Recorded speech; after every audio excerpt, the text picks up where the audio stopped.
On ne sait pas toujours effectivement qu'on peut avoir le droit à certaines aides, par exemple des assistantes au niveau de la vie quotidienne par les organismes de prévoyance.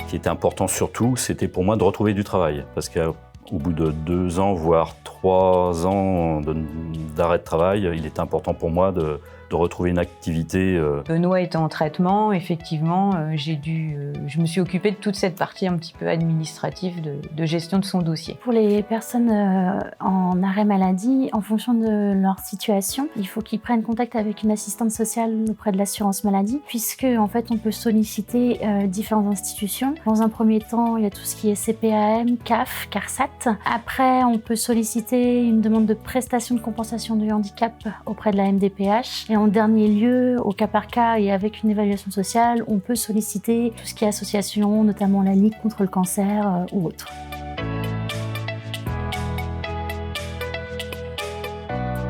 J'ai repris le travail il y a très peu de temps, il y a 3 semaines, là, début juin 2022, après une rechute. Sur ma première reprise de travail, j'avais arrêté le traitement depuis 6 mois. Là, je reprends le travail en continuant le traitement que je suis actuellement. Alors, les autres possibilités qui s'offrent à lui sont notamment dans le cadre d'une difficulté de reprise de travail.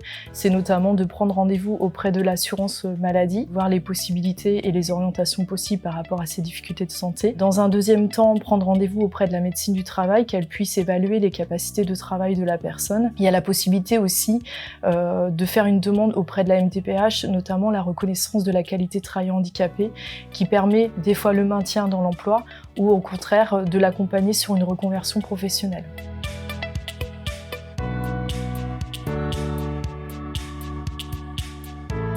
Vu que mon mari était en activité, via l'organisme de prévoyance auquel il cotisait par son entreprise, ça nous ouvrait le droit à des heures de ménage à domicile qui étaient complètement prises en charge par la prévoyance de l'entreprise. Tout le dossier MDPH, en fait, je l'ai fait lors de mes traitements en 2017. Ça reste un outil à disposition si malheureusement ma situation de santé venait à s'empirer. Auprès de la MDPH, on peut faire toutes les demandes liées au handicap, qui concernent plus particulièrement vos assurés. Il y a l'allocation adulte handicapé, qui est du coup un revenu de substitution. L'autre prestation, c'est la prestation de compensation du handicap. Ce qui est important, le message aujourd'hui, par rapport au travail, ça nous permet d'oublier un petit peu notre maladie. C'est aussi une sorte de thérapie quelque part. Donc on s'occupe l'esprit, on pense à autre chose, et là c'est tout bénéfice.